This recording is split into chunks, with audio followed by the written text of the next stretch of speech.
Hello everyone. Last topic हमने पढ़ा था जीरो ऑर्डर रिएक्शन, शून्य कोटि की अभिक्रिया और शून्य कोटि की अभिक्रिया का समाकलित वेग समीकरण, that means integrated rate equations, और उससे उसकी हाफ लाइफ को ज्ञात करना, ठीक है, अर्धयुकाल ज्ञात करना। आज हम पढ़ेंगे फर्स्ट ऑर्डर रिएक्शन, प्रथम कोटि की अभिक्रिया, the most important for the board exams CBSE and RBSE. प्रथम कोटि की अभिक्रिया, फर्स्ट ऑर्डर रिएक्शन। चलिए इसको भी स्टार्ट करते हैं। वैसे ही suppose that A is reactant and it goes into the product. एक A जो है वो क्रियाकारक है जो उत्पाद में बदलता है, ठीक है। अब मान लीजिए शुरू में at t equals to 0, suppose that A की कंसंट्रेशन जो है वो है R0, उस समय उत्पाद कितना होगा 0। After some time and the t equals to t, ठीक है, A जो है वो धीरे धीरे उत्पाद में बदलेगा, तो इसकी सांद्रता जो है वो बच जाएगी, वो बची हुई सांद्रता कहलाएगी R। और उत्पाद कितना बनेगा भाई, शुरू में आपने लिया है R0 और बची हुई सांद्रता है R, तो कितना क्रियाकारक उत्पाद में बदल गया, प्रोडक्ट कितना बन गया R0 माइनस R। ना इस बार आपकी अभिक्रिया फर्स्ट ऑर्डर है, प्रथम कोटि की है, तो इस प्रथम कोटि की अभिक्रिया के लिए अपन रेट लॉ, दर नियम लगाएंगे। तो दर नियम कहता है कि minus dA by dt, minus d A by d t, क्योंकि एक क्रियाकारक है, देखो वापस क्लियर कर देता हूं, एक क्रियाकारक है जिसके लिए माइनस साइन आता है और ये इक्वल होता है आर के लिए, इक्वल होता है आर के। तो minus d A by d t equal to R, जो मैंने पिछले लेक्चर्स में पढ़ा है, आप चाहे तो आई बटन को क्लिक करके पिछला लेक्चर वापस देख सकते हैं। Minus d A by d t equal to R, and ये आर किसके इक्वल होगा, k A to the power 1। जब हमने जीरो ऑर्डर पढ़ा था तो हमने किया था ए टू द पावर 0, क्योंकि जीरो ऑर्डर थी। अब की बार ये कोटि जो है वो प्रथम कोटि है, तो ए टू द पावर 1 आएगा ना। इस चीज को अपन क्या कहते हैं, यहाँ पे अपन ने क्या किया है, यहाँ पे अपन ने ए का टाइम के रेस्पेक्ट में जो है वो अवकलन किया है, इसलिए इस समीकरण को अपन कहते हैं अवकलित वेग समीकरण। अवकलित वेग समीकरण, that means differentiate rate equation for the first order reaction. अब हम इसका समाकलन करेंगे, उससे पहले A की वैल्यू पुट कर देते हैं t समय पर कितनी है। तो A की वैल्यू, जो A रिएक्टेंट है उसकी कंसंट्रेशन t टाइम पे कितनी है, R के इक्वल है। तो मैं इसको ऐसे भी लिख सकता हूं, माइनस डी A की जगह उसकी concentration R by d t which is equal to K, and A की जगह हो जाएगा R to the power 1। Now equation को थोड़ा मॉडिफाइड किया, dt को अपन जो है राइट साइड में ले गए, तो d r minus d r equals to this d t cross multiply के, and r is cross multiply, so d are by r ना, आर कंसंट्रेशन है, ये आर भी कंसंट्रेशन है, तो उसके नीचे ले आए, d are by R equals to k into d t, ठीक है। अब इस समीकरण का हम क्या करेंगे, समाकलन करेंगे, जैसे जीरो ऑर्डर में किया था, bye integration of this equation. इस समीकरण का क्या करना है आपको, समाकलन करना है। तो समाकलन करने पर बाय इंटीग्रेटिंग दिस इक्वेशन, ध्यान रहे समाकलन के लिए मैथ्स वाले स्टूडेंट तो इजीली कर सकते हैं, चाहे कोई भी ऑर्डर हो, उनको समाकलन और अवकलन टॉपिक पढ़ रखे होते हैं। लेकिन बायो वालों के लिए ये चीज को ध्यान रखना है कि minus integration of d are by R क्या होता है, ठीक है। Minus integration of d are by R is equal to k, constant है, इंटीग्रेशन ऑफ dt, मतलब dt का समाकलन किया और प्लस समाकलन स्थिरांक आ जाएगा c। आपको क्या ध्यान रखना है बायो स्टूडेंट के लिए कि dr बाय r जो है, dr बाय r का समाकलन होता है log r, ठीक है, इसका समाकलन होता है log r। जैसे मैं यहां लिख रहा हूं उसको, तो इट इज माइनस, माइनस तो यूं क्यों होएगा, log को लिखते हैं ln r, ln r equals to k, dt का समाकलन t हो गया और समाकलन स्थिरांक आ गया c। ध्यान रखना यहां मैंने log e बेस है ये, जिसको अपन ln भी लिखते हैं, नेचुरल लॉग, ln का मतलब होता है नेचुरल लॉग, तो उसको log e ना लिख करके ln भी लिखते हैं। सो dr बाय r जो है, dr बाय r की dr बाय r जो है इसका इंटीग्रेशन होता है माइनस ln r, ये आपको याद रखना है, ठीक है। अब उसके बाद कांस्टेंट की वैल्यू कैसे निकालते हैं, c की तो अपने पढ़ा है कि जब टाइम 0 हो, when the t is equal to 0 and that time r किसके बराबर होगा, तो यहां से अपन देख के बता सकते हैं, when the t is 0 then this r is equal to r0, तो r की जगह पे r0 को पुट करना है। ये हमेशा हर ऑर्डर में अपने को ऐसे ही करना होता है इसको, ठीक है। ये दोनों वैल्यूज ऊपर पुट की, तो t यहाँ पे 0 पुट किया तो के टी 0 हो गया, और आर की जगह पे आर नॉट पुट किया तो सी की वैल्यू अपने को क्या मिलेगी, minus l n are not, that is the value of c integration constant. और ये इंटीग्रेशन कांस्टेंट की वैल्यू वापस ऊपर रख दीजिए इक्वेशन में। वापस ऊपर रखने पे अपने को क्या मिलेगा, l n r equals to k t minus l n are naught, l n r equals to k t minus l n are naught. ठीक है, अब देखो कंसंट्रेशन टर्म्स को एक तरफ ले आओ, ये एल एन आर नॉट आप इस तरफ ले आओ बिकॉज ये कंसंट्रेशन है और ये भी कंसंट्रेशन है, तो इसको राइट साइड से लेफ्ट साइड में लाने पर क्या होगा, जो है l n are not minus l n R. ठीक है, ये राइट से लेफ्ट में ले आया इसको, equal to k t. Now we know that ये लॉग का एक सिंपल फॉर्मूला है 10th class, l n are not minus l n r. 10th class में पढ़ते हैं हम इसको, log m minus n. Log m minus n किसके इक्वल होता है, लॉग एम अपॉन एन के। तो it is k, that k is equal to 1 upon t, और इसकी जगह हो गया, ये टी नीचे आ गया, 1 अपॉन टी, और इसकी जगह पे हो गया log m minus log n is log m upon n, that means r not by r. ये एक प्रथम कोटि अभिक्रिया का समाकलित वेग समीकरण कहलाता है। ठीक है, इसको बोलते हैं प्रथम कोटि अभिक्रिया का समाकलित वेग समीकरण, that means integrated rate equation for the first order reaction. लेकिन ध्यान रहे ये नेचुरल लॉग की टर्म में है। ठीक है, और आपको इसको लॉग 10 की टर्म में रखना है, तो इसको लॉग 10 करने के लिए क्या करेंगे, 2.303 से मल्टीप्लाई कर दीजिए, तो k इक्वल्स टू हो जाएगा 2.303 upon t, then log base 10 10 की बेस में लॉग जो है 10 में हो गया ये, अब that is r not by r. ये भी फॉर्मूला यही है, ऊपर वाला ही है, लेकिन ये भी समाकलित वेग समीकरण है, but it is in terms of log base 10, जबकि वो था नेचुरल लॉग के बेसिस पे। Is that clear? तो एक फर्स्ट ऑर्डर रिएक्शन का समाकलित वेग समीकरण लिखिए, बोर्ड एग्जाम में डायरेक्ट क्वेश्चन पूछते हैं, तो फर्स्ट ऑर्डर रिएक्शन का समाकलित वेग समीकरण क्या होगा, k equals to 2.303 upon t log base 10 r not by r. अब सिमिलर वे में जैसे अपन ने जीरो ऑर्डर पढ़ा था वैसे ही मैं आपको वापस बता रहा हूं, ध्यान से देखें। 4 बातें अपन इसके आगे पढ़ते हैं। सबसे पहली बात यूनिट ऑफ k की इकाई, दूसरा ग्राफ कैसे बनेंगे, तीसरा अर्धायु क्या होगी, और चौथा 3/4 लाइफ क्या होगी, यानी कि 3/4 आयु क्या होगी। ठीक है, तो सबसे पहला है point number 1, for the first order reaction unit of k की इकाई क्या होगी, और k की इकाई ज्ञात करने के लिए क्या फॉर्मूला बताया था मैंने आपको, mole to the power 1 minus n, litre to the power n minus 1 and time inverse. Mole to the power 1 minus n, litre to the power n minus 1 in time inverse, where n is order of the reaction, जहां पे n क्या है, अभिक्रिया की कोटि। अब आपकी कोटि कौन सी है, प्रथम कोटि, तो n बराबर क्या रख देंगे, 1, तो 1 minus 1 is 0, 1 minus 1 is 0, only क्या रहेगा पीछे, टाइम इनवर्स। तो याद रखिएगा कंपटीशन लेवल सेकंड ग्रेड के एग्जाम में भी ये क्वेश्चन पूछा हुआ है कि एक प्रथम कोटि अभिक्रिया के लिए k यानी कि रेट कांस्टेंट, दर नियतांक या वेग नियतांक की इकाई क्या होती है। तो एक प्रथम कोटि अभिक्रिया के लिए दर नियतांक या वेग नियतांक की इकाई होती है टाइम इनवर्स। क्लियर? चलिए आगे बढ़ते हैं। ग्राफ कैसे प्लॉट होंगे, तो ग्राफ के लिए आप 1, 2 और 3 है ना, 1, 2 एंड 3 इक्वेशंस जैसे अपन ने उसमें बताया था जीरो ऑर्डर में, वो आप वापस से भी देख सकते हैं जीरो ऑर्डर। और अब मैं आपको बता रहा हूं फर्स्ट ऑर्डर में ग्राफ कैसे बनेगा। तो देखो, एक फर्स्ट ऑर्डर रिएक्शन में अगर आपको ग्राफ्स देखने हैं कि ग्राफ किस तरह से प्राप्त होगा, तो सबसे पहले 2 तरह के ग्राफ इसमें भी बनेंगे।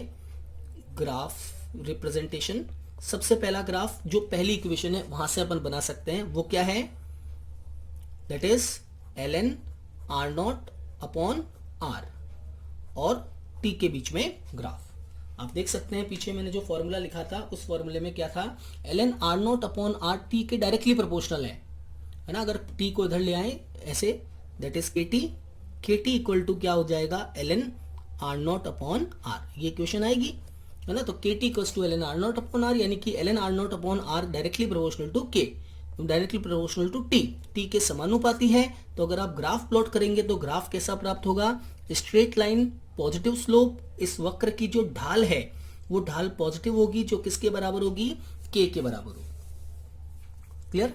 अगर ये log ln की टर्म्स में है, अगर इसको log 10 की टर्म्स में रखना हो मतलब log 10 में अगर ये ग्राफ बनाना हो तो कोई चेंजेस मत कीजिए, एक चेंज यहाँ पे करना पड़ेगा, वो ये है log base 10 r not upon r और टी के बीच में ग्राफ। अगर आप ln की जगह log 10 कर रहे हैं तब भी ग्राफ आपको कैसा प्राप्त होगा, स्ट्रेट लाइन ही प्राप्त होगा, लेकिन इसकी स्लोप चेंज हो जाएगी, इसकी ढाल बदल जाएगी और ढाल हो जाएगी k अपॉन 2.303, क्योंकि यहाँ पे 2.303 भी आता है जो यहाँ नीचे आ जाएगा फिर 2.303, तो k upon 2.303 is slope of the curve.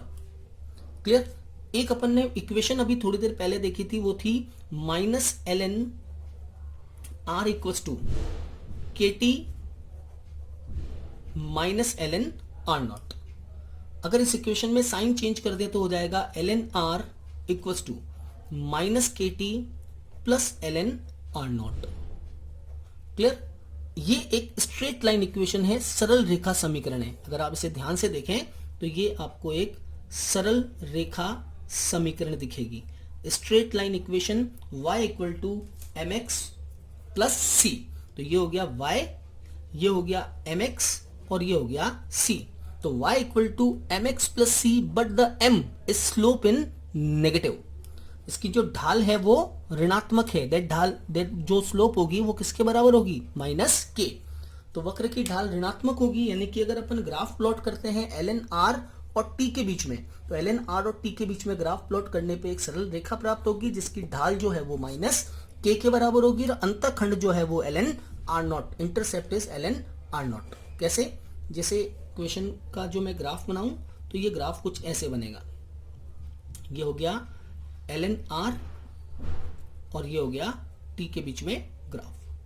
ठीक है, ग्राफ आपको एकदम स्ट्रेट लाइन मिलेगा नीचे की तरफ। इसकी जो स्लोप होगी, वक्र की जो ढाल होगी वो बराबर होगी -k, और ये इसका अंतखंड। देखो अंतखंड लिखते वक्त ये भी हो सकता है, आप चाहे तो यहां लिख दो, कोई फर्क नहीं पड़ेगा, कि यहां तक, यानी कि यहां से यहां तक का जो पोर्शन है वो ln r नॉट के बराबर है, क्योंकि काफी बुक्स में एनसीईआरटी वगैरह में ये ऊपर लिखा हुआ है, या आप इसको उसके अंदर भी लिख सकते हैं ऐसे कि यहां से यहां तक का जो पोर्शन है वो ln r नॉट के बराबर है। अंतखंड बोलते हैं इसको, इंटरसेप्ट।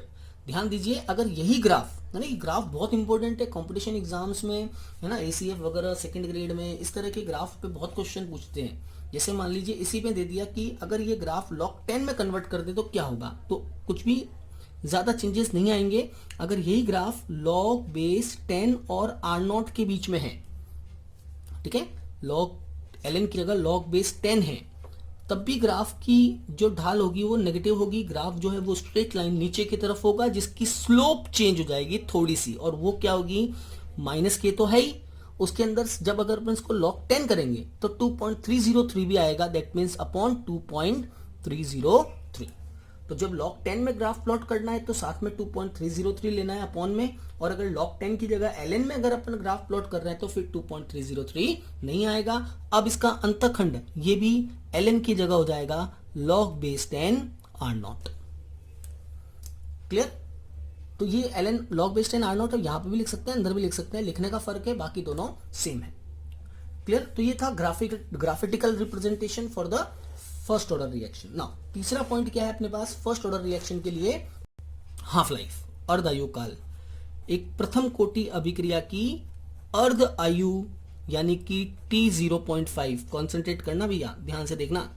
एक प्रथम कोटि अभिक्रिया की अर्ध आयु किसके बराबर होती है, तो अर्ध आयु काल अपन कैसे ज्ञात करते हैं, वी नो दैट अर्ध आयु काल का मतलब क्या होता है, जब अभिक्रिया में कितना समय बीत गया, 50% अभिक्रिया पूरी हो गई, यानी अभिक्रिया आधी संपन्न हो गई। If the reaction is half complete, ठीक है, अर्ध आधी अभिक्रिया पूरी हो गई, 50% रिएक्टेंट प्रोडक्ट में बदल गया, तो उसे बोलते हैं अर्धायु। तो जब समय आधा हो गया तो भाई रिएक्टेंट भी बचा हुआ कितना होगा, प्रारंभिक का आधा ही होगा, इनिशियल कंसंट्रेशन का हाफ बच जाएगा। अब तो जब रिएक्शन आधी कंप्लीट होती है तो रिएक्टेंट कितना बचेगा, जो इनिशियल कंसंट्रेशन है उसका आधा बचेगा, और ये दोनों वैल्यू आप फर्स्ट ऑर्डर रेट कांस्टेंट के अंदर पुट कर दें तो 0.5 T0.5 equal to 2.303 upon k log base 10, ऊपर होगा r नॉट और नीचे हो जाएगा भैया r होता है ना, उसकी जगह क्या हो जाएगा r not by 2। Now solve कर लीजिए, आर नॉट से आर नॉट कैंसिल आउट हो गया, 2 ऊपर आ जाएगा, log 2 that is t 0.5 2.303 upon k into 2.303 upon k log base 10 2, और log 2 की वैल्यू 0.3010 होती है, तो t 0.5 equal to 2.303 upon k into log 2 होता है 0.3010। याद रखना है log 2 का वैल्यू 0.3010। इसको सॉल्व किया तो t 0.5 आपको फर्स्ट ऑर्डर रिएक्शन प्रथम कोटि अभिक्रिया के लिए मिलता है 0.693 अपॉन k। ये एक प्रथम कोटि अभिक्रिया की अर्ध आयु ज्ञात करने का सूत्र है। ठीक है, डायरेक्ट क्वेश्चन आता है बोर्ड एग्जाम्स के अंदर, चाहे वो आरपीएससी बोर्ड हो चाहे वो सीबीएसई बोर्ड हो, डेरिवेशन नहीं पूछते इसका, सीधा फॉर्मूला पूछते हैं कि प्रथम कोटि अभिक्रिया जो है उसका फर्स्ट ऑर्डर रिएक्शन का हाफ लाइफ का फॉर्मूला लिखिए। या दूसरी बात, या इस तरह से पूछते हैं, सिद्ध कीजिए कि एक प्रथम कोटि अभिक्रिया की जो हाफ लाइफ है वो इनिशियल कंसंट्रेशन पे डिपेंड नहीं करती है। तो आपको यहां से यहां तक उसको प्रूफ करके बताना है कि when the t is t half then r equals to r naught by 2 by putting these two value, तब अपने को मिलेगा t 0.5 0.693 upon k, और यहां पर कहीं पर भी r naught नहीं आ रहा है। इसका मतलब अपन ये कह सकते हैं कि प्रथम कोटि अभिक्रिया की अर्धायु क्रिया कारक की प्रारंभिक सांद्रता पर निर्भर नहीं करती है। t 0.5 is not depends on the initial concentration of reactant।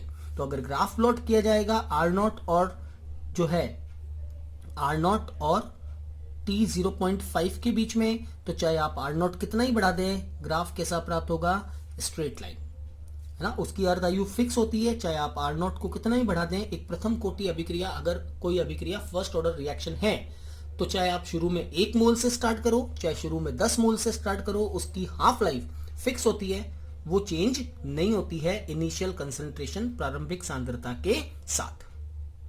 Clear?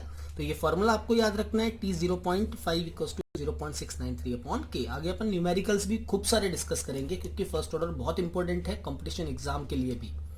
चलिए 3/4 लाइफ के बाद में हाफ लाइफ के बाद में है एक फर्स्ट ऑर्डर रिएक्शन का 3/4 लाइफ ज्ञात करना। 3/4 लाइफ मीन्स 3/4 आयु को ज्ञात करना। ठीक है, तो ये है पॉइंट नंबर 4, t 0.75, यानी आपकी रिएक्शन क्या हो गई है, 75% कंप्लीट। अगर रिएक्शन 75% कंप्लीट हो गई है तो अपन कहेंगे कि when the time t equals to t 0.75, तो अब आपको मैंने पिछली बार भी बताया था जब अपन ने जीरो ऑर्डर पढ़ा था कि r किसके इक्वल होगा, तो जो r है वो बची हुई कंसंट्रेशन है, न कि उत्पाद में बदली हुई। तो बची हुई कंसंट अगर 75% पूरी हो जाएगी तो 25% बचेगी ना, that means r is equal to r not by 4। It is not 3 r not by 4, या 3 r नॉट बाय 4 3/4 नहीं करना है उसका, है ना। बचा हुआ concentration r not by 4 put कर दीजिए इन दोनों इक्वेशंस को, तो दोनों वैल्यूज को, तो t 0.75 इक्वल टू किसके बराबर होगा, 2.303 अपॉन k log बेस 10। प्रारंभिक सांद्रता कितनी है, आर नॉट, और 3/4 पूरी होने के बाद कितनी होगी, आर नॉट बाय 4। वैल्यूज को सॉल्व कर लीजिए, इस बार 4 ऊपर आएगा, जैसे पहले 2 ऊपर आया था वैसे ही, तो 2.303 upon k and that is equal to log 4। अब जो log 4 है ना वो log 2 का डबल होता है, log 4 is double of the log 2। तो log 2 था 0.3010, तो log 4 हो जाएगा उसका डबल 0.6020। तो t 0.75 equal to 2.303 upon k और 0.6020। इसको मल्टीप्लाई करेंगे तो t 0.75 आपको मिलेगा 1.386 अपॉन k, यानी कि अर्ध आयु का दुगुना, हाफ लाइफ का डबल। हाफ लाइफ क्या थी, 0.693 अपॉन के, और 3/4 लाइफ आ रही है 1.386 अपॉन के। ठीक है, तो ये बोर्ड के एग्जाम में बहुत बार पूछा हुआ क्वेश्चन है कि सिद्ध कीजिए, prove that t 0.75 and the t 0.5, the ratio of t 0.75 and t 0.5 for the first order reaction is 2:1। प्रथम कोटि अभिक्रिया के लिए अर्ध आयु और 3/4 आयु का जो अनुपात है वो 2:1 होता है। तो अपन इसके आगे भी इसको प्रूफ कर सकते हैं। अपन जानते हैं भाई ये तो है T0.75 और ये T0.5 जो होती है 0.693 अपॉन के इक्वल। अगर इन दोनों को डिवाइड कर दें अपन तो अपन कह सकते हैं दोनों को डिवाइड करने के बाद T0.75 upon T0.5 equal to k to k cancel out हो जाएगा एंड 1.386 0.693 से कैंसिल आउट होगा तो 2:1। That is important. यहाँ से आप डायरेक्टली न्यूमेरिकल भी कर सकते हैं, कंपटीशन एग्जाम वाइज भी क्वेश्चन कर सकते हैं। कैसे? इसको अपन कुछ इस वे में भी तो लिख सकते हैं कि T0.75 is equal to double of T0.5, यानी कि एक प्रथम कोटि अभिक्रिया के 75% पूर्ण होने में लगने वाला समय उसके आधे पूरे होने में लगने वाले समय का दुगना होता है।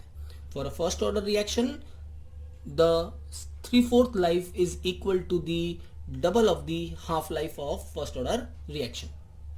ठीक है, जैसे न्यूमेरिकल बना के दे दिया या कुछ नॉर्मल क्वेश्चन बना के दे दिया कि मान लीजिए एक प्रथम कोटि की अभिक्रिया है, अगर उसके 75% कंप्लीट होने में, फर्स्ट ऑर्डर रिएक्शन के 75% कंप्लीट होने में अगर 10 मिनट का समय लगता है तो बताइए 50% कंप्लीट होने में कितना टाइम लगेगा? तो कितना टाइम लगेगा? आधा, 5 मिनट। सीधा कर सकते हैं ऐसे T0.5 इज T0.75 बाय 2। तो ये डायरेक्ट ध्यान रखना, सीधा रिलेशन आता है इस पे प्रूफ दैट या डायरेक्ट न्यूमेरिकल पूछा जाता है कंपटीशन एग्जाम्स के अंदर। चलिए और आगे बढ़ते हैं। ये तो था प्रथम कोटि अभिक्रिया में T0.5 और T0.75 कैसे ज्ञात करते हैं। जैसे मैं आपको एक एग्जाम्पल बना के देता हूं, न्यूमेरिकल किस तरह से सवाल पूछते हैं। क्वेश्चन हो गया कि एक प्रथम कोटि अभिक्रिया है, प्रथम कोटि अभिक्रिया के 90% पूर्ण होने में 10 मिनट का समय लगता है। 10 मिनट का समय लगता है। ठीक है, तो इसका K यानी कि रेट कांस्टेंट ज्ञात कीजिए। रेट कांस्टेंट, दर नियतांक ज्ञात करो। ठीक है, एक प्रथम कोटि अभिक्रिया के 90% पूर्ण होने में 10 मिनट का समय लगता है। ध्यान से समझना, एक क्वेश्चन समझ में आ गया तो बाकी वाले सारे क्वेश्चन समझ में आएंगे। 90% कंप्लीट होने में 10 मिनट लगते हैं तो के ज्ञात कीजिए। सबसे पहले रिएक्शन का फॉर्मूला लिख दो। प्रथम कोटि है तो के बराबर 2.303 upon t log base 10 R0 upon R। ठीक है, अब R0 और R आपको खुद को मानना पड़ेगा। जैसे R0, सपोज दैट मैं कह देता हूं कि R0 कितना है, 1 है। आप 100 मान के चल सकते हैं। सपोज दैट R0 कितना है, 100 है। 1 से भी कर सकते हैं, 100 से भी कर लो। चलो R0 इज 100। तो 90% कंप्लीट मतलब पीछे कितना बचा? 100 का 90% कंप्लीट होगा तो पीछे कितना रहेगा? 10। यानी R जो बची हुई कंसंट्रेशन है वो आपको लेनी है और वो होगी 10। अगर आप 1 मोल लेते हैं तो सपोज दैट R0 इज 1 मोल पर लीटर, मान लीजिए 1 मोल पर लीटर है, तो R कितना होगा? अब 90% कंप्लीट हो गया तो 1 का 10% ही बचा। 1 का 10% कितना होता है? 10% बचा है, 0.1। तो भी वही बात होगी, दोनों कंडीशन में आंसर तो सेम ही आएगा। तो आप जो आपको सहूलियत लगे, जिसमें आपको इजीनेस महसूस हो, आप उनमें दोनों में से कोई भी मेथड यूज करके क्वेश्चन को कर सकते हैं। ठीक है, अब आगे बढ़ते हैं। दोनों वैल्यूज पुट कर दो। R0 इज 100, 90% कंप्लीट हो रहा है, सो R इज 10, तो 100 बाय 10 यानी कि K equals to 2.303 upon 10 minutes जो दिया हुआ है क्वेश्चन के अंदर, लॉग बेस 10 100 बाय 10, लॉग 10 आएगा। लॉग 10 की वैल्यू 1 होती है, यहाँ पे 1 हो जाएगा। Log 10 is 1, that means the K equal to 2.303 upon 10 which is equal to 0.2303। आगे यूनिट मत भूलना, यूनिट कौन सी रिएक्शन है? ये प्रथम कोटि की, जिसकी इकाई होती है टाइम इनवर्स, तो आगे यूनिट हो जाएगी मिनट इनवर्स। टाइम मिनट्स में दे रखा है तो minute inverse. Is it clear? तो एक प्रथम कोटि अभिक्रिया के 90% पूरा होने में 10 मिनट का समय लगता है, तो इसका रेट कांस्टेंट ज्ञात कीजिए। तो इस तरह से अपन इजीली रेट कांस्टेंट ज्ञात कर सकते हैं। नेक्स्ट लेक्चर में मैं आपको और भी न्यूमेरिकल्स बताऊंगा और सेकंड ऑर्डर रिएक्शंस के बारे में भी और फर्स्ट ऑर्डर रिएक्शन के एग्जांपल्स के बारे में अपन पढ़ेंगे। इसमें मैं आपको न्यूमेरिकल्स बताऊंगा कि 90% में इतना टाइम लगता है तो 75 में कितना लगेगा, है ना, या 50% कंप्लीट होने में इतना लगता है तो 90% कंप्लीट होने में कितना टाइम लगेगा। और उसके साथ में आपको एक जो है क्वेश्चंस कुछ मैंने बनाए हैं, वो क्वेश्चंस भी मैं आपको एक फोटोग्राफ की फॉर्म में साथ में दूंगा, जो आप सेल्फ घर पे सॉल्व करना और मुझे आंसर जो है मैसेज के अंदर, कमेंट बॉक्स के अंदर मैसेज करके भेजना। Thank you very much.